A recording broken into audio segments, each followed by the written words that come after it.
Heading up here from a night drop. The Detroit area with the car manufacturers has a tendency to be a 24-hour operation.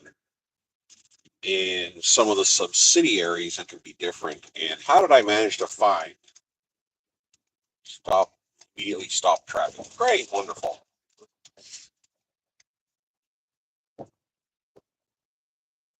Well, that's a heck of a way to start the front here. Unless they got the whole highway pushed into one lane here. This is what it starts to look like.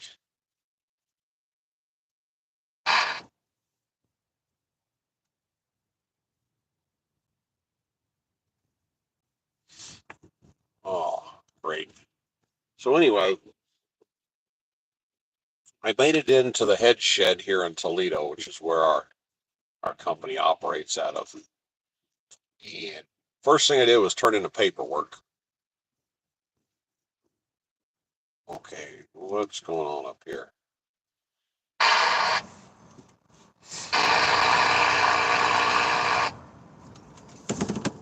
Are we going left? Are we going right? Which way are we going?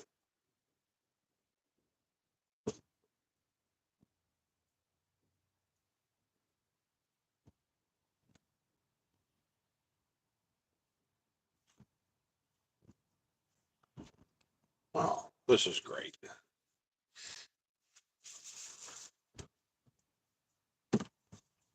Yeah, we down to one lane up here.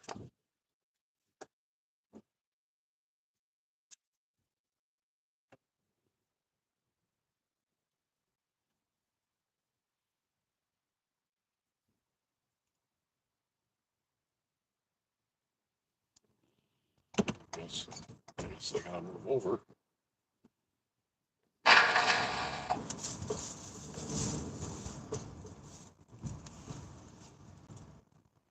Down to one lane. Oh, this is fun.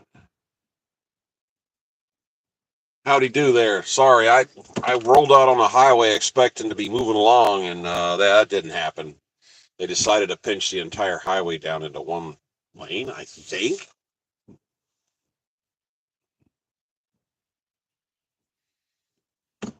Well, who thought this was a good idea? There we go. Anyway, made it up to Toledo where our company's head shed is located and turned in my week's paperwork, and I did an oil change on my van out in the parking lot. I have that as a live stream, and it took about 3 minutes. And wow, dude, you really, really, really want to do that, don't you? I got some guy trying to cut me off, and I don't know why, but dude, it's not that big of a deal. Anyway, sorry here. Where are you going? Oh, I'm sorry. I just pulled out of Toledo to go shooting up the highway here, going north. And I know the highway got pinched down to one lane here. I'm going to the town of Marysville, which is north of Detroit. If you look on a map, little tiny town. So I have to go through Detroit and pop out on the other side. It's about 100-mile run here to drop off this load that's dragging my bumper down the street. Like 2,900 pounds of fun. And again, Detroit runs 24 hours a day for the most part, but the subsidiaries of the little businesses do not.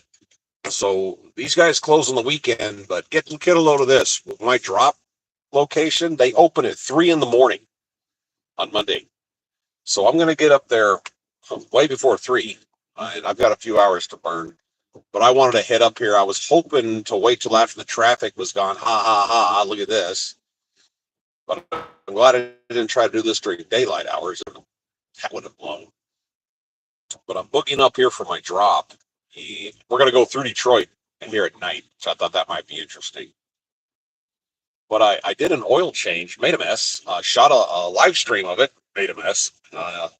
And then I jumped in the shower because our head shed has some showers and washers and dryers, which is awfully convenient. You have like a driver's lounge we have access to. And I did my laundry and just kind of dragged my feet. And while I was waiting on my laundry to dry, I was out in the parking lot. And there's always a handful of vans sitting there. And a girl got out of one of the vans. And she says, "Do you have a gas can?" Yeah. She goes, "I ran out of gas in the parking lot." because I guess she was running the motor, fell asleep, and killed him. Which I always have my fuel can on board, so I just poured into her tank, and she drove off and went to the gas station, and she made it back. But I don't, if you want me to pay you for it, no, I give it away. I'm giving that gas can away to, I don't know, a dozen people in the year, so I don't care. But that was interesting. That's why if you have a generator, you need a fuel can to go with it. If you don't have a generator, have a fuel can anyway. It's just a good thing to have. And a lot of these newer cars will give you your mileage remaining on your tank, and they lie. Don't fall for it. They lie. I mean, it might be 25, 30 miles out. And the answer goes, you're done. Did you just fart? No, not fart. I got a rattling clipboard. Sorry. So that's where we're heading right now. I had some streams earlier today, and I had a good time. But I know coming on here at night, I get a whole different crowd of people from different parts of the world. That's why I enjoy jumping on here. I was talking about this earlier today, but I spent the day hanging out, and I left this morning from Morgantown, West Virginia. I met another driver there by the name of Jeff. We sat around in the shade of our little chairs. Hey, Yoda, what's up? Our little umbrella chairs. And, while we were sitting there, a woman pulled up, and she was dressed in nice office attire. She jumped out of her car, had the hood open, had her phone in one hand, and the dipstick halfway out of the hole in the other hand. And she was looking. I was like, okay, this is a bad scene here. So I wandered over to see what was going on, and she had a check engine light and an oil light came on at once. So I grabbed my dipstick rag out of my van, and I pulled the dipstick out of her car, and there was nothing on it. It's not that it was below the low, there was nothing on the dipstick. And I was like, well, that's not a good sign. And she had a quart of oil, which I poured it in and then checked it, and it was just touching the very bottom of the dipstick line. I'm just like a 60th of an inch. I'm like, that's really not good. So I was wondering if like the oil plug had fallen off or something. No, there's no dripping under the car. She actually went and bought 2 more quarts, and I added those to get it up into the normal range. So the process of elimination, how did this happen? How do you not have the oil in your car and have the engine running? Either the oil plug's missing, it wasn't. The oil slung out of the car from a leak, which it didn't. There was no oil anywhere sprayed, or it burned it up with the exhaust pipe. And how you tell if that's happening is if you stick your finger up the exhaust pipe, and if it's black soot, it's normal. If it's oily, that's what tells you the question. Have a safe ride this evening. Wow, yeah, we're rolling now. And I don't know what Detroit looks like at night. We're going to find out the hard way. And it didn't have the oil didn't come out the tailpipe. So she said that she checked her windshield, and apparently the last time she had her oil change was 4,000 miles ago. So how long has she been driving like this? And why did the engine burst into flames? And I told her from here she needs to go to an oil shop and have them look underneath and see is there something going on under there, because that was going on 8 miles. I know that reference. Yeah, possibly. Movie reference. Yeah, possibly. 8 miles. Yeah, I don't know. I'm going to Maryville. I don't know. It's a small town north of Detroit right now. But that was the dipstick situation this morning or yesterday. That was interesting. I did my drop the other morning, that transmission I had to take.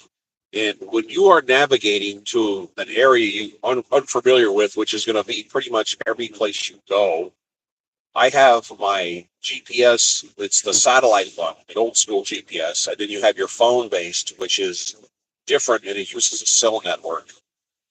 Cell networks are wonderful, but it's not 100%. There's areas they don't work, and that happened to me today. She got an oil tank or heated gas. Yeah, but where was it? The engine, I asked her, is it running rough? Does it make any kind of ticking sound? She said no. And I'm looking at the engine. There's no oil splattered anywhere. There's not any dripping oil. There's none under the car. There's none in the engine compartment. If you're pissing oil, you're going to see it. I've never seen that before. So I said, take it to the garage and get them to look and figure out where your oil's off to. That was Yeah, that was just a weird thing. Where was I? Oh yeah, you've got your satellite-based GPS. I have a girlfriend, and she got it. Try to read all we're going on the road here. Cross-thread the oil plug. Yeah, that's what I'm saying. But as I'm pouring oil in, wouldn't there be drips on the ground? I mean, wouldn't it show?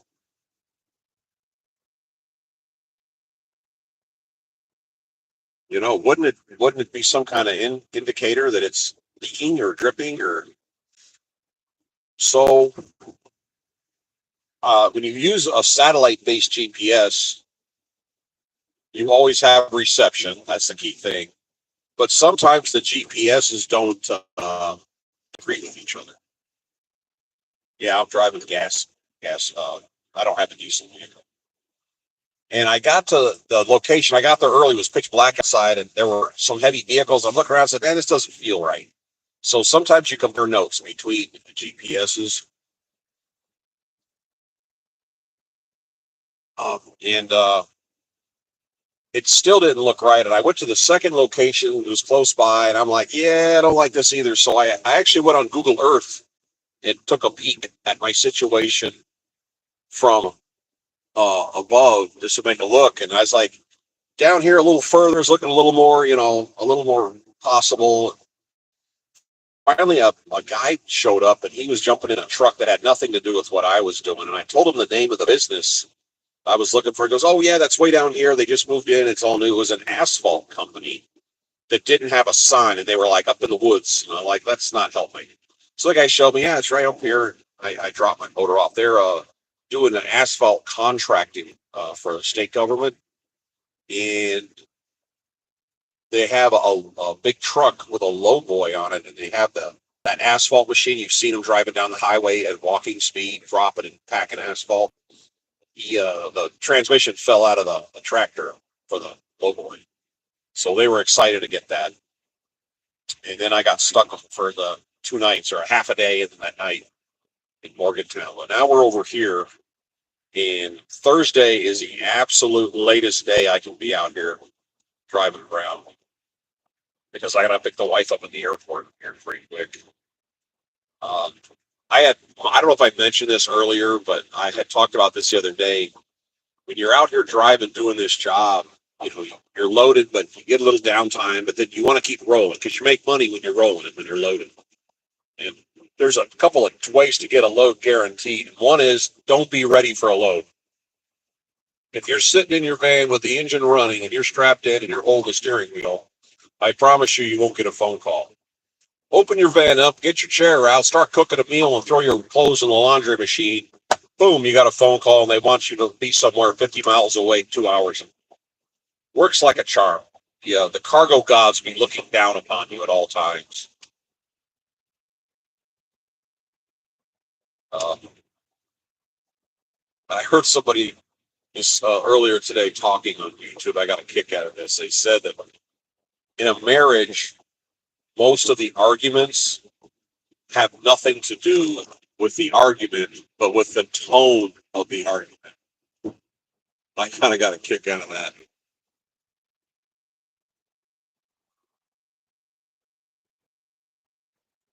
Trying to see this. It's hard to read. I need different kind of glasses for that. Anywho, so this is our blast. I'm going to go up here. I'm going to find this place. And I think I'm just going to hang out in the parking lot, take a nap. They keep saying it. They think it doesn't open till 3, so we're going to find out the hard way. So I got your first trivia question of the night. If your knees bent the other way, what would a chair look like?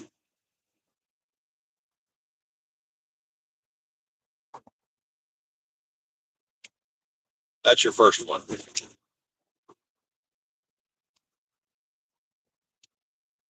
Is anybody on here old enough to remember the old Blockbuster video stores? It used to be everywhere. Everybody had a Blockbuster card in their wallet. Well, back then we used to go out, go out to eat, and they come around with a bill with a little black book, and you put your credit card in. I always put my Blockbuster card in there. You walk off, come back. I just look at it and say it's a nationwide chain. I mean, what's the problem?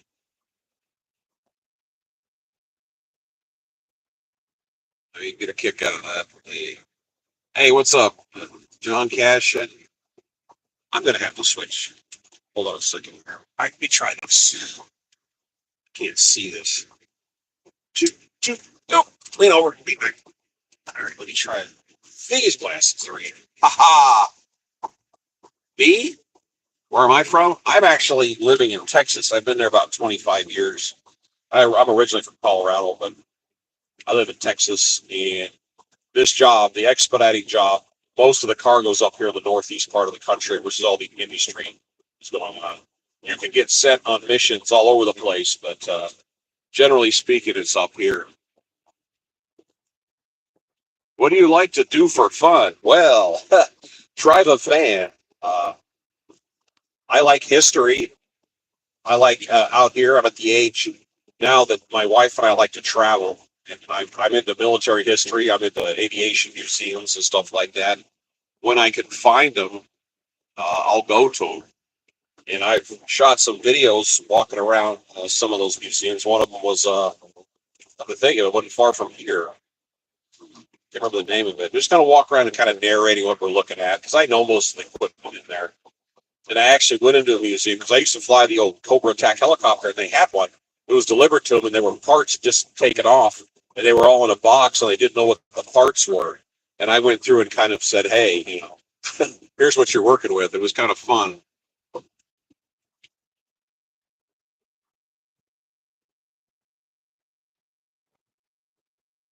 Can't make me. Uh, I'm running in a crosswind right now off the left side. That's why I keep dodging to the right. We're getting a pretty good crosswind, and I've got a payload in here that's right at my gross weight. It's kind of dragging the rear end of this van, so it's kind of giving me a whiplash every time it hits. So that's what I'm fighting right now. What cameras am I using? What do you mean? My phone? It's just a Motorola phone. I have a DAC cam. I got that phone. Truckers need to be put in prison. Most people need to be put in prison. Why stop there?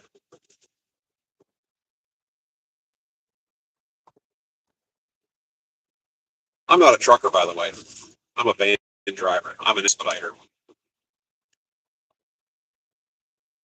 Oh, where's my other?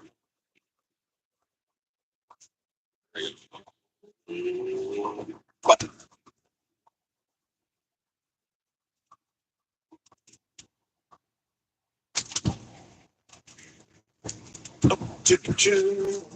One sec here. Let me try this. Yeah, I've never been through Detroit in the dark. I'm curious.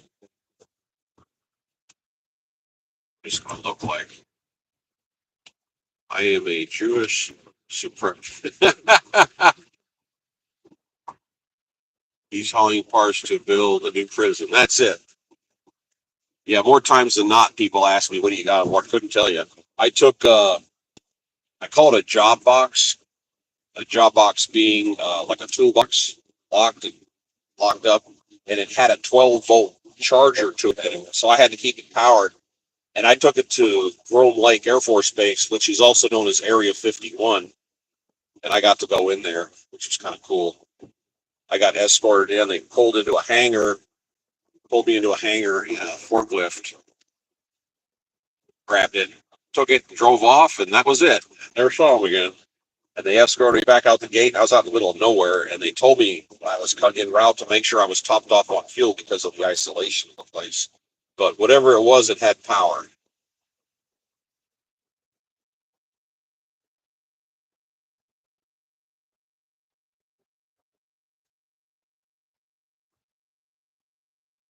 Yeah, I've I had a load. I ended up in Oregon years ago when I was doing this temporarily, and you kind of get stuck in those isolated places. And we got contacted, and they asked me if I would carry a ton of marijuana to Colorado because it's legal in Oregon and it's legal in Colorado. But yeah, I'm kind of can't be driving through the middle with that. So he said, "Yeah, no, we're good, but thanks for the offer." Jeez. And they ended up carrying a turbine engine that needed to be overhauled to Florida from Oregon. That was quite the trip in the middle of winter.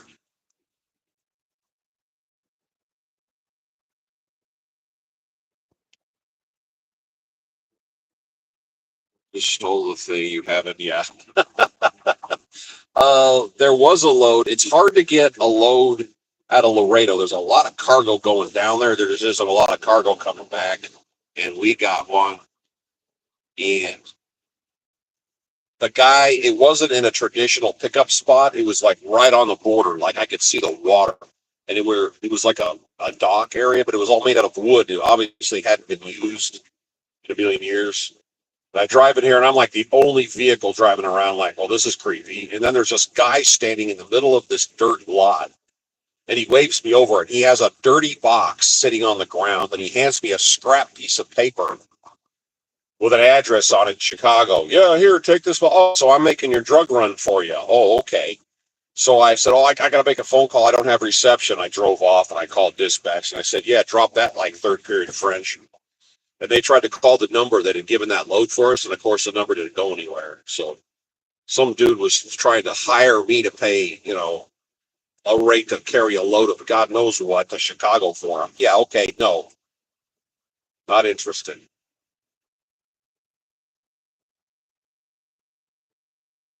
Oof. Yeah, like I said, I'm driving along here and I can feel the back end of this vehicle kind of wagging the tail as we go along. I don't know how old people are listening to this, but something popped into my head today about Robin Williams. If you remember, he died in 2014. That was 11 years ago. I was 10 years old in 1978 when he appeared on that show, Mork and Mindy, when the world got to see what Robin Williams' comedic abilities were. And years later, he was a big time movie guy in the 80s, 90s, 2000s. And somebody put together a collage screenshot of all his different movies he was in. And the consistency was when he was clean shaven, it was a comedy, but when he had a beard, he was dead serious. And he could be an incredibly serious actor while at the same time, being a complete lunatic on the other end. And he operated on such an incredibly high level that when he started having his mental problems, he had, I think they called it Lewy body disease, which was a super aggressive and kind of unusual form of dementia. Then it started basically taking his personality and taking his brain. And the last movie he was in was Night at the Museum 2. He did well at his part, but they said there was a total of 200 people involved in the production of that movie. And every single one of them saw that there was something wrong with him. But nobody said anything. Contact the media and whisper. Nobody said anything. But by the time he was suffering really bad from it, he was basically normal at that point. You and I start off normal and go downhill. He's up on this altitude that he's all by himself. And then it brought him down to normal. And it went bad from there. I mean, it's a terrible, such a kind of guy's he's a treasure. The guy was an absolute treasure. He did the military USO things overseas. And he said that he would get his energy from acting with a live audience doing comedy. And he would go to shoot a movie, and there would be some downtime at the movie filming, and he would go into the local town where they have a little comedy club, and he'd wait till the show's going, and he'd show up at the front door, and he'd knock on the fence, on the window, and say, "Hey, do you mind if I come in?" And they realize who he is, and they're like, "Yes, sir, you may come in as you wish." And he goes in, and comedy club's got 50 people sitting in there, and the little local comedians are going up and doing the routines. And he goes, "Okay, we got one more for you tonight." And the guy says, "Lock the doors. Nobody gets in, nobody gets out." And Robin Williams walks up on stage and sits down, and everybody's going, "Wow, that looks like Robin Williams." It is. And he goes, "Somebody give me a topic," and somebody yells something out, and he is off to the races because he could take anything and run with it. And years back, there was something going on in Great Britain, some political thing where they were doing debates and they had commentary and it was being televised. There was a little stage, groups of people, and they started doing it. Then the feed went down. They couldn't get the transmission out, and it all standing around waiting for this to get fixed. And Robin Williams, for some reason, was in the audience. This little small. There couldn't have been 70, 60, 70 people total in this theater slash stage. And he walks up on stage. He goes, "Here, I'll take over while we're waiting." And he goes off on these people. And the British are not ha ha funny people, and he made them ha ha funny people because he just his energy, his delivery was just it was too perfect, and people started laughing really hard. And then they got the feed fixed, and he handed the microphone back, and he said, "We're not going to let you stop. You have to promise that you'll come back and finish this when this show is over," because he totally changed the tone of the room. And he's like, "All right, okay," and they went back and all got serious, and they talked about us political nonsense, and then all of a sudden it was over, and they're not even interested in the politics at this point. They just want to hear him start being, you know, him. And I thought that was a lot of fun. So I saw bits and pieces of that. That's out there. Oh,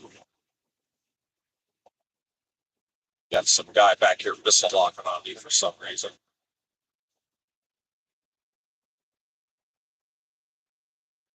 Like I said, I'd have never driven through Detroit. I've come up to the south side of it. I've gotten into it a little bit during the day, but at night I've never done this, so I don't know how this is going to look up there. This could be interesting.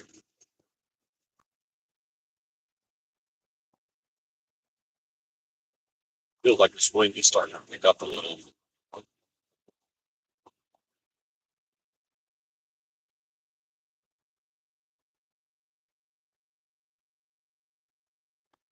Thing about the oil change again, if you're out here doing this job, changing your own oil versus taking it somewhere, getting it done, the difference in the price is a cheap hotel room.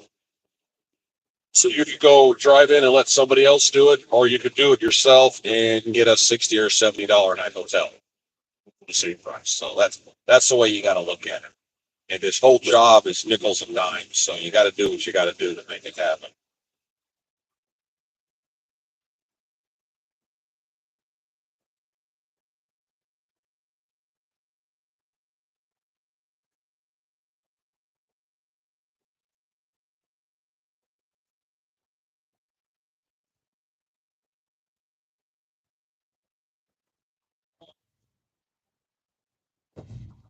It says I'm going to get there at 11:30, and it is about 10:30. Which is going to give me some serious time to lay around in the parking lot, be a slug, set the alarm, see what happens.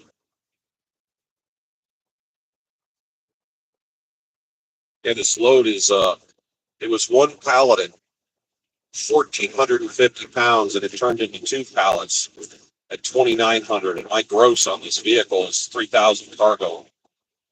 And the pallets are stacked. They're tiny. They're just super heavy. It's some kind of machine part, but they managed to stack them in here because they're little bitty pallets. I just thought, well, must be super dense metal or something.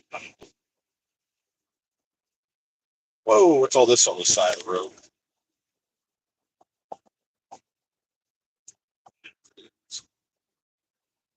I am a Hampton Inn Gold member. They gave us a weekend, which I have with me. So one of these nights, when I know I have a full weekend of not doing anything, like I said, I got a Friday or on a Saturday if they schedule me a Monday morning pickup, and I know I'm going to have a long day, I'm going to go stay at a Hampton. If you haven't stayed at one, you need to try it sometime.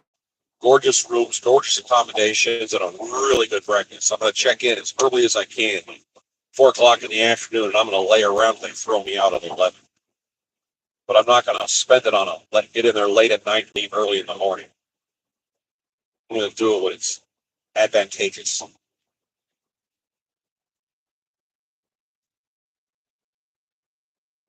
One of the great advantages is I'm going up to Maryville up here. There is a pilot flying J right around the corner, which I'm going to go hide out at once I got this load dropped off. And it's cool enough up here, I don't have to run air conditioning or anything. It's going to make my life a lot easier.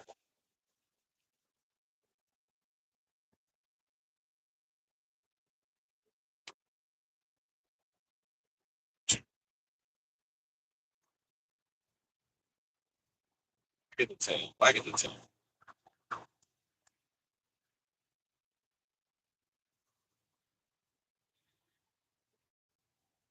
When I'm driving along here, I miss what's going on in the world. Is there anything happening out there interesting? That guy's in a hurry. Anything in the news?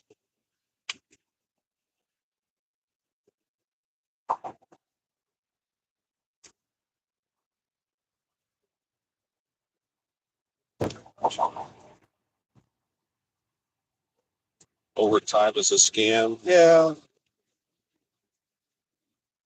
overtime occasionally doesn't hurt, but we're working overtime all the time is wearing me out. No point to it. When I was working as a pilot, we used to have, there was like a perpetual shortage of pilots. And so they would need you to stay. And this was a flight out in the Gulf. I was working seven on, seven off. And I would end up staying for the seven off hitch to be back to one just to cover the base. They'd have a body to fill the slot. And I just said, listen, I got nothing going on right now. Keep me running. And the question I came up with eventually was, how many days in a row can you work as a pilot until you lose your edge? And the answer is 38 for me. I found it out the hard way. We had a helipad that we used to land on right by the beach at a base, at a shore base, and it was a little lower. Hold on a second here. There was a little concrete pad, and it was I and one other aircraft that used to land there. And normally, what you would do is you always take off and land in the middle of the pad, and then you would slide over and get out of the way from somebody else is coming in. And it was early in the morning when I came in, the sun kind of in my face, and I landed in the middle of that pad. And I was going to slide over and get out of the way. And at the last second, I said, you know what? I'm only going to be here for a minute. I'll just shut it down. And I shut the aircraft down, and I got out and I walked around. And where I was about to slide was another aircraft. It was sitting there, and I didn't see it. So that's when I called the boss and said, I got to go home right now. This is bad. But my situational awareness is gone. And I told him what happened, and he goes, "You're right. Bring the aircraft back. Just right, it's like 20 mile hop back over to our hangar, and they put somebody else on it."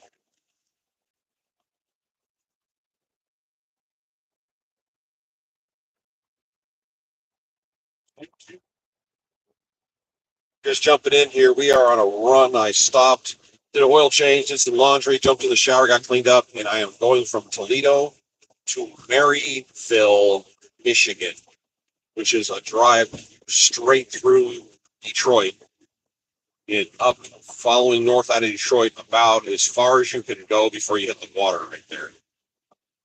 Is the only way to describe it. This guy driving slow like me.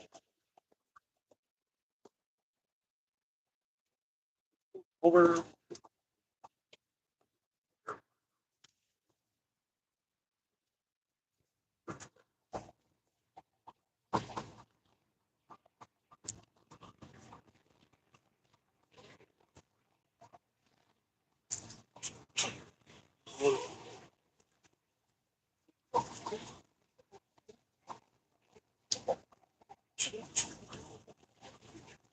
Righty. Oh, there's the city right there. I don't know why, but my phone looks blurry on the screen. I'm not sure why. Why can't this be clear?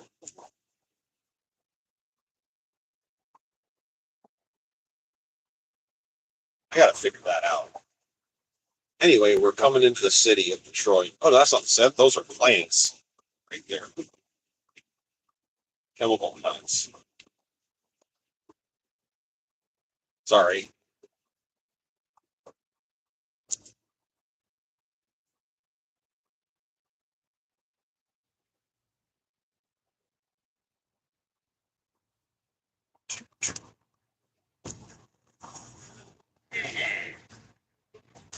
out.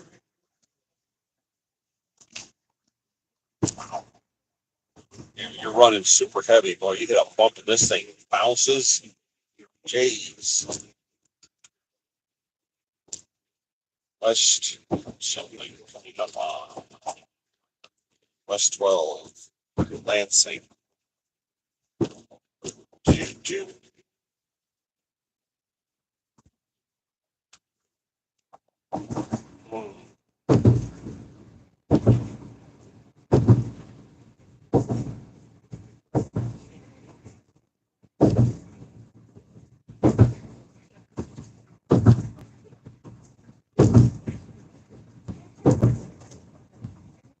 Oh, whoops.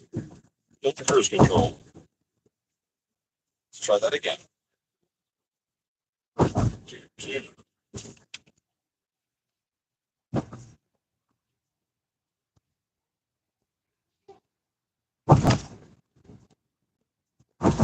Oh, cool. Got a suspension bridge up here lit up. That looks kind of cool. Oh, this wind is getting stronger. Hey, I don't think I've ever been up this far.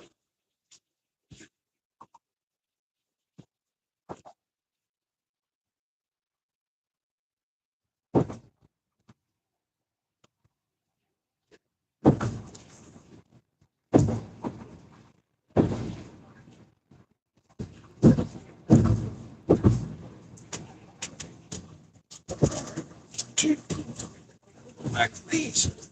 Come on, you can make the turn. You can make the turn.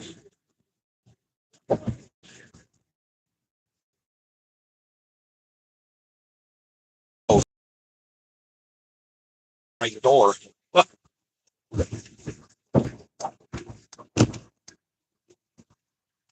Oh, crap.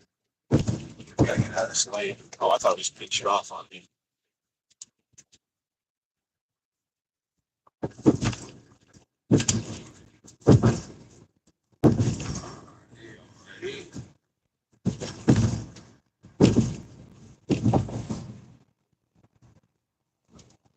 Perpetual road construction. Yeah, wind blowing like there's a flagpole over. You can see the wind kicking pretty hard from the left side of the screen here.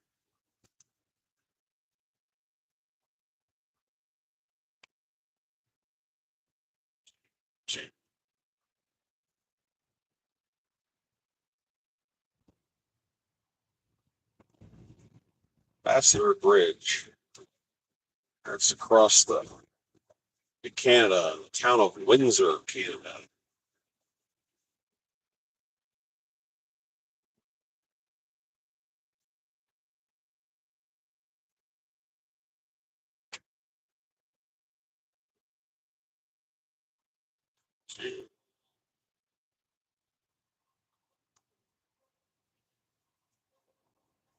At least there's no traffic to speak of. So this is Detroit. That's your bridge for Canada. Dude,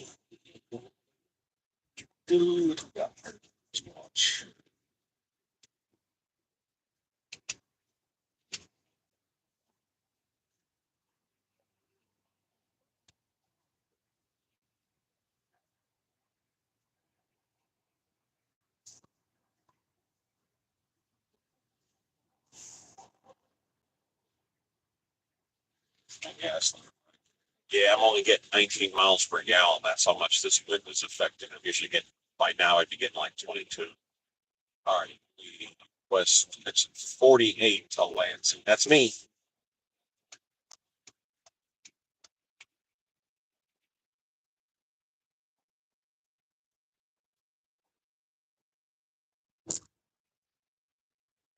That's me. Straight ahead, you can see some high rises. Not coming in real clear on this video.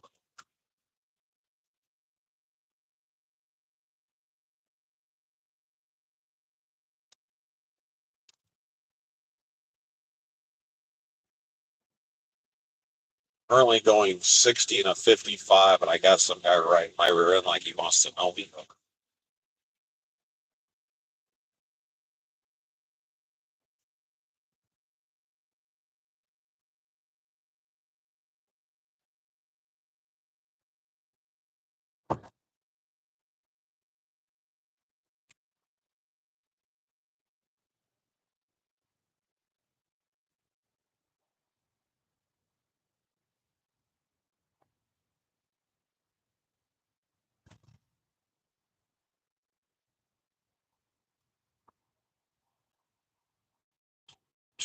All right.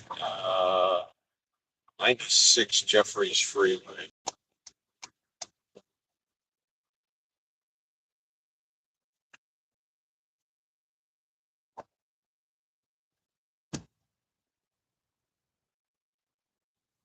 You go extra, extra fast. There you go. Your broken taillights. What's that? What's that? Got nobody talking to me. Not feeling the love. You're supposed to help me stay awake here.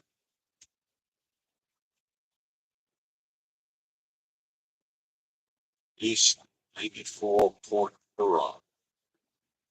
Okay, I'm getting off on 190 Alpha. Sorry, reading the access to myself here.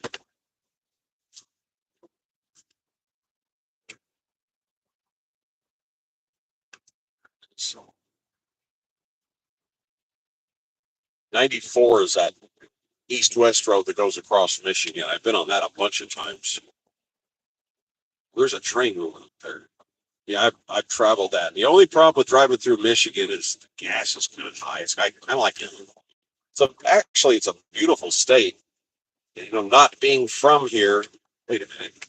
Not being from here, you say Detroit. The first thing that pops into your head is, you say, "Excuse me, oh, we got to get off here,"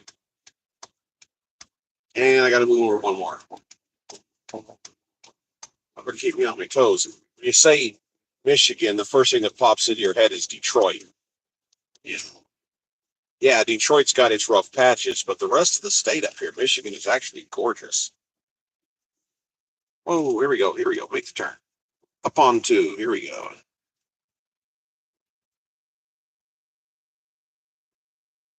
So we just rolled on to 94. I got, okay, so Detroit's here in Maryville. It shows 52 miles on this. Jeez. I didn't realize there was this much room up here to go. Hmm.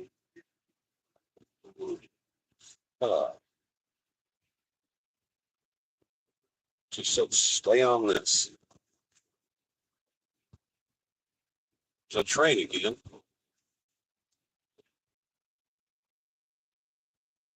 Boom, boom, boom, boom, boom.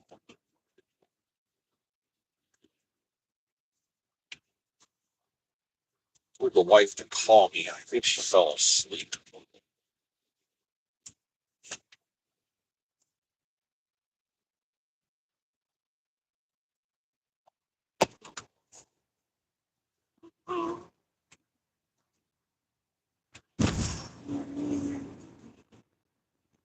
Ooh. Looks like we're driving under an arch up here. It's all colorful. I don't know if you can see that right there. See the color? It's like lit up like Christmas lights. That's kind of cool.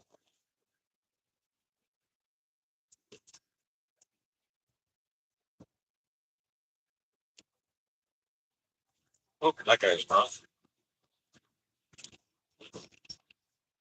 Yep, that guy's drunk. He's using two lanes and he's going really slow. So I'm going to stay away from him.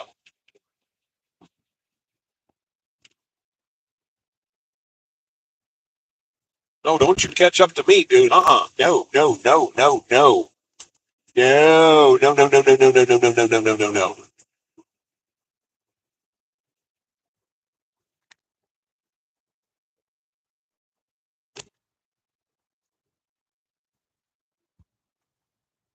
you get up here with me.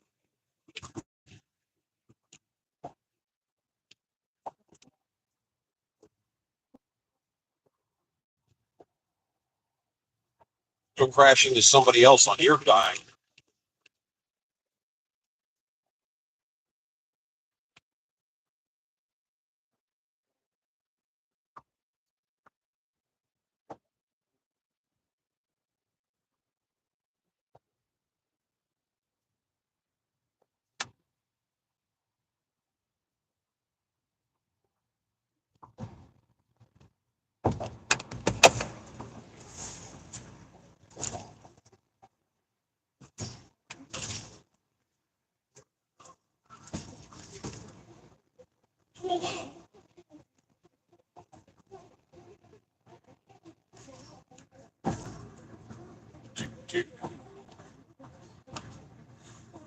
you're just joining, this is just going through Detroit northbound, heading for Maryville, Michigan, which is currently 50 miles north of here, up by the water, by the lake directly north of Michigan.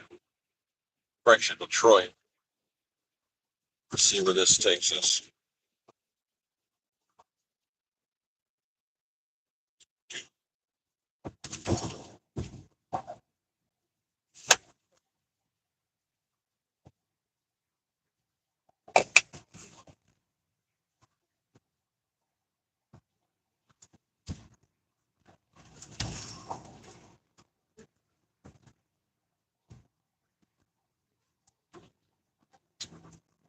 My grandfather showed me a photograph once, back when black and white photos were really, really small. It was taken in, I believe, 1915, and it was a line of people sitting on tractors. And it was the first people in the state to get a tractor, a steam powered tractor. And it was one called they referred to it as a Poppet Johnny. And it had a gigantic steel wheels and it had a gigantic flywheel on it. And it had a single piston. It was either a 9-inch piston with an 11-inch stroke or an 11-inch piston with a 9-inch stroke. I don't remember what it was. And if you were driving it and you weren't towing anything, if you were just driving the tractor, it would fire and then it wouldn't fire again because the speed of the flywheel, it wouldn't ignite. So it would kind of go bang and then the flywheel would turn over and the piston would flop around, but it wouldn't fire. So it would go bang, whoosh, whoosh, whoosh, whoosh, whoosh, whoosh, bang, whoosh, whoosh, whoosh, whoosh. It made this sound. But if you were towing something or was performing its job and it was had a load, it would go bang, bang, bang, bang, bang, bang, bang. But he said when you drove it and it would, you just knew it was going to stall because it wasn't going to light. It was just going to, quit. But it always hit, it constantly hit. And I saw one in a museum, and I remember my grandfather telling me that they had one when he was a kid, a Poppet Johnny. I don't know, he doesn't know what happened to it, but they're so rare today. They're like worth millions of dollars. If you have one, you can restore it. It's a classic piece of Americana. But the problem is, by the time World War II rolled around, I would imagine most of those were completely worn out.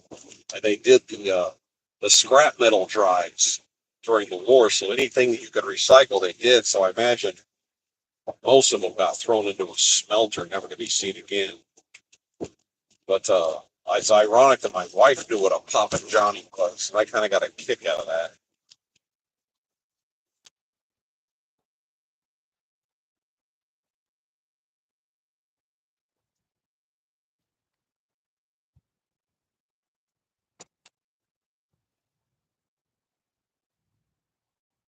This is the very hot area for Expedite. Last time I was up here, if you're under load, which I am right now, you can't tell how many company of my company, how many company vans are up here. But once you drop your load, you get back on the board. It tells you how many are in the area and where you fit on the equation. And basically, you're last in line because you just showed up. And last time I was here, I was number 14 of 14 when I came on the board. It's like, oh, geez, I'm never going to get out of here. And that was late in the afternoon. The next morning, they had a load, and I was gone because that's how fast the turnover is. So when I was at the head shed doing my laundry, there was another driver in there who was on standby. He's waiting. He's on the board, and I said, "How many bodies do we have?" And he said 8. So it's less than normal. But at 3 o'clock in the morning, tomorrow morning, I'm going to go back on the board, and I'll have at least some time to sleep. I'm pretty sure.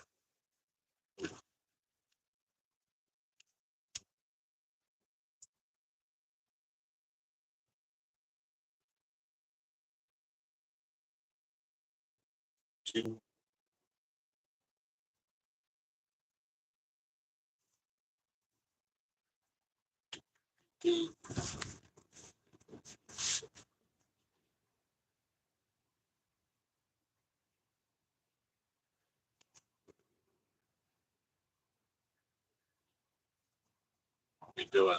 19.2. The wind isn't as effective down here, I guess.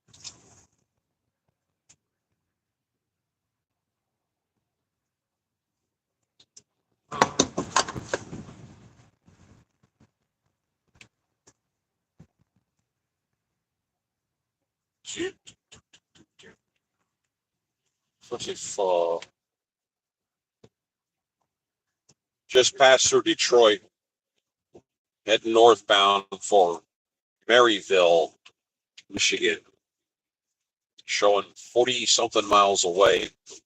Drop off this monstrosity in the back, and then we'll see what happens from there.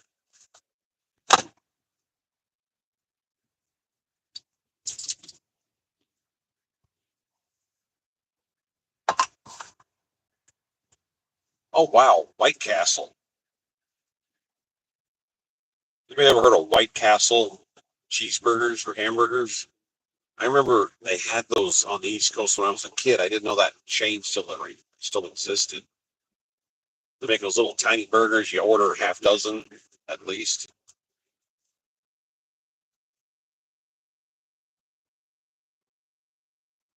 I had thought about that since I was a little kid.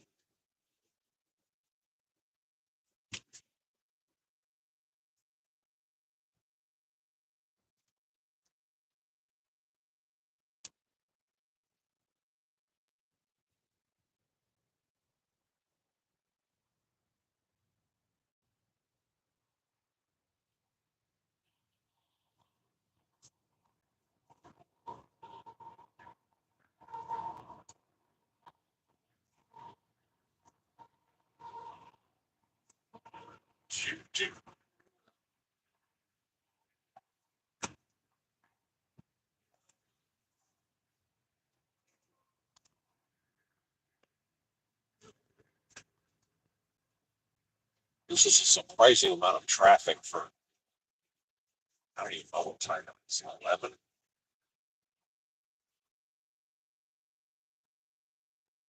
This is a lot of traffic for this time of night.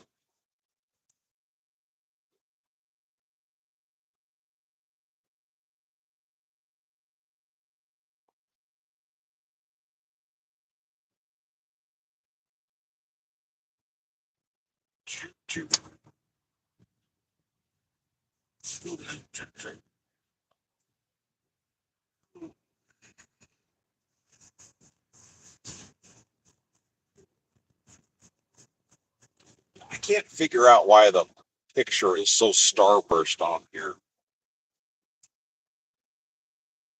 I'm gonna have to dig into this somehow, find out why it's doing that.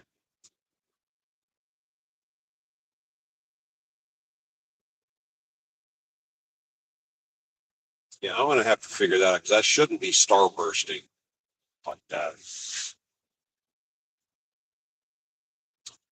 Like an aircraft windshield, it's like a high tech plexiglass. When you clean an aircraft windshield, you don't circular, you go up and down for like fore and aft. Because if you make it in a circle, you'll scratch it and it starbursts when it sees light. If you do it in a straight line, it doesn't because there's minerals in water and there's fiber. Different, the wrong kind of cloth will scratch the plexiglass. So always fore aft, up down, not circular. If you ever find yourself cleaning off aircraft windows, it could happen.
Those guys are in a hurry.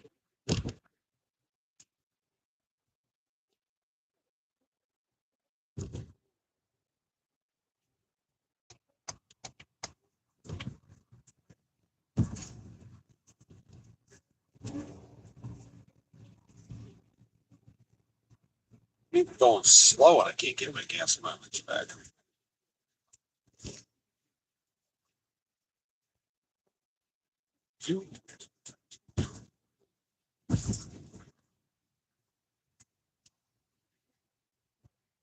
I was talking about oil changes and I was doing it today at Stevenage, which was a disaster. Some guy, because I'm in a parking lot, kind of a rough and tumble way to do it, but I've got to get the right front tire of this vehicle off the ground to get underneath it to do the oil change because there's just not enough room for the oil pan and a human arm to get under there. It just doesn't work. Some guy came on the feed and said, "Well, all you need to do is carry around some 2x4s that are nailed together, and blah blah blah blah blah." And I said, "Yeah, but I'm in a van. I only have so much real estate, to work with. And carrying around pieces of wood in here is not going to mix in with all the other stuff I don't have room for. There's no schedule to how I do the oil. It just happens to be where I am. And, a normal driver does their oil every 6 months. I do mine every 3 or 4 weeks. And I don't know where I'm going to be and under what conditions I'm going to have to do it under. So you just kind of learn how to fake it a little bit.